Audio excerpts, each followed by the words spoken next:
Default, गबन भी बोला जा सकता है। डिफॉल्केशन इज अ नाउन जिसका मतलब होता है डिफ़ॉल्ट यानी कि गबन।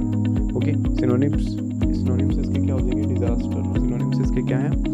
Disaster and failure. Disaster and failure इसके क्या हैं? सिनोनिम्स हैं। डिजास्टर एंड फेलियर इसके क्या हो जाएंगे? सिनोनिम्स। ओके, एंटोनिम्स इसके क्या हैं? Accomplishment and achievement. Accomplishment and achievement. Example sentences Ravi.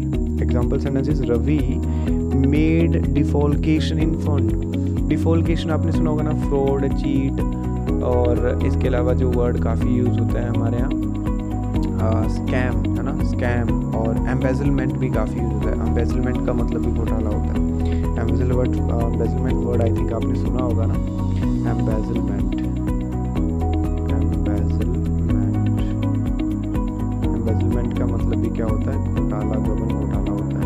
तो डिफॉल्केशन का मतलब एक नाउन है जिसका मतलब होता है डिफॉल्ट यानी कि गबन या घोटाला। डिजास्टर और फेलियर भी बोल सकते हैं। एंटोनिम्स इसके अकम्प्लिशमेंट्स और अचीवमेंट हो जाएंगे।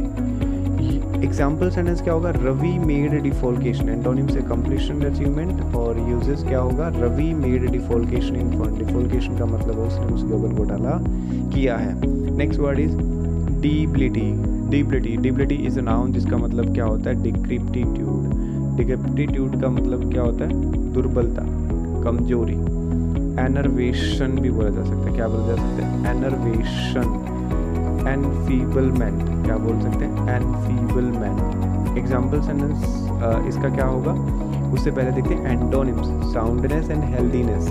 साउंडनेस का मतलब क्या होता है? जो पर्सन हेल्दी हो, अच्छा हो, हेल्दीनेस भी बोल सकते हैं। Example sentence even though she beat cancer, she beat cancer, she still dealt with debility from her battle. So even though she beats cancer, she still dealt with the debility from her battle. debility का मतलब क्या होता है? कमजोरी, दुर्बलता। वो अपनी कमजोरी, दुर्बलता से फाइट कर रही है। नेक्स्ट वर्ड है जी हमारे पास एंटेंगल। ये वर्ड काफ़ी बार सुना होगा आपने, जरूर सुना होगा ना।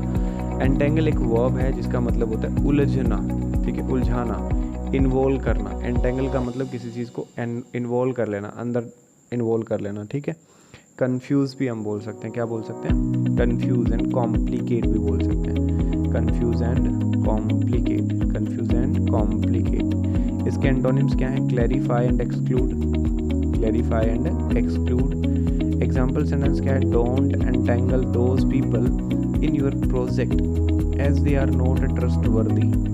Don't entangle those people in your project as they are not trustworthy. कि उनके ऊपर विश्वास मत करो। क्यों ना करो उनके ऊपर विश्वास?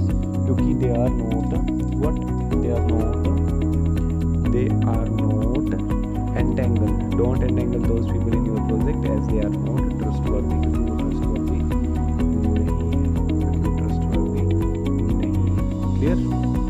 Next word is ensnare.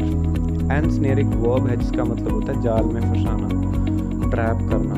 एनस्नेयर is a verb जिसका मतलब होता है जाल में फंसाना, ट्रैप करना। चीट एंड एम्ब्रॉयल इसके सिनोनिम्स हो जाएंगे। चीट करना किसी को।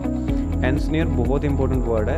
एनस्नेयर का मतलब क्या होता है? जाल में फंसाना, और ये वर्ड आ चुका है एग्जाम में पहले। और एंटेंगल भी, ठीक है, ट्रैप और चीट एंड एम्ब्रॉयल। एंटोनिम्स है फ्री एंड लिबरेट। फ्री करना, आज़ाद करना, लिबरेट करना, ठीक है। एग्जाम्पल सेंटेंस क्या हो जाएगा? Don't let anyone ensnare you.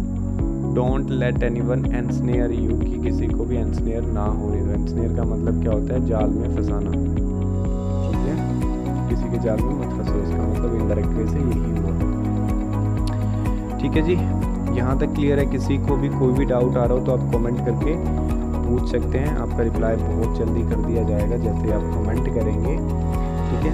चलिए जी, next word is devious. Devious एक एडजेक्टिव है जिसका मतलब होता है डिसीटफुल। डेवियस वर्ड भी काफ़ी यूज है ना, घुमावदार, डुप्लीसियस एंड इंसीडियस, कपटी, डिसीटफुल। ये वर्ड इनके लिए यूज़ किए जा सकते हैं, कपटी और डिसीटफुल। एंटोनिम्स इसके क्या हैं? Honest and forthright. honest and forthright, honest and forthright. Example sentence is he plays a devious character. He plays a devious character. Devious का मतलब क्या होता है? deceitful, कपटी, डिसीटफुल भी बोल सकते हैं और कपटी भी बोल सकते हैं, छल से भरा हुआ। Next word is disentomb. Disentomb एक वर्ब है जिसका मतलब होता है डिस्क्लोज करना, अन्वेषण करना, रिसरेक्ट करना और अनअर्थ करना किसी चीज़ का। मतलब डिस्क्लोज करना मतलब अनअर्थ करना, मतलब बाहर निकालना किसी चीज़ का, सीक्रेट खोलना, ठीक है।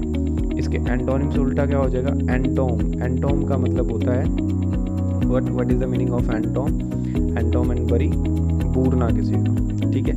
और बूरने का उल्टा क्या हो जाएगा, बूरना मतलब कवर करना ना, उल्टा क्या हो जाएगा, अनअर्थ करना या फिर डिस्क्लोज करना या फिर डिसएंटोम करना, ठीक है जी। तो इसके एंटोनिम्स हो जाएंगे एंटोम करना एंड बुरी करना। एंटोम का मतलब बूरना होता है। Example sentence, they disentombed the matter, उन्होंने मैटर को डिसएंटोम कर दिया। Next word is distraught. Distraught एक एडजेक्टिव है जिसका मतलब होता है व्याकुल, वेरी अपसेट, व्याकुल या फिर वेरी अपसेट। इसके सिनोनिम्स क्या हो जाएंगे, एजिटेटेड और एनेक्सियस, एजिटेटेड और एनेक्सियस। एंटोनिम्स इसके क्या हो जाएंगे, बैलेंस्ड एंड काम, बैलेंस्ड एंड काम, ये इसके क्या हो जाएंगे, एंटोनिम्स हो जाएंगे। Example sentences, she burst into a little peal of laughter as she looked into distraught face, as she looked into distraught face, okay। व्याकुल मतलब very upset. Next is premeditated. Premeditated का मतलब होता है पूर्व चिंतित, प्लान्ड भी बोल सकते हैं। कैलकुलेटेड और डेलिब्रेट, डेलिब्रेट का मतलब होता है जानबूझकर। तो इसके एंटोनिम्स क्या हो जाएंगे, एक्सीडेंटल एंड कैजुअल, है ना। जब आपको पता है सिनोनिम्स इसके जो हैं कैलकुलेटेड और डेलिब्रेट है, तो एंटोनिम्स इसके क्या हो जाएंगे, एक्सीडेंटल और casual. Example sentence, had it really been premeditated that she should fall into that camp।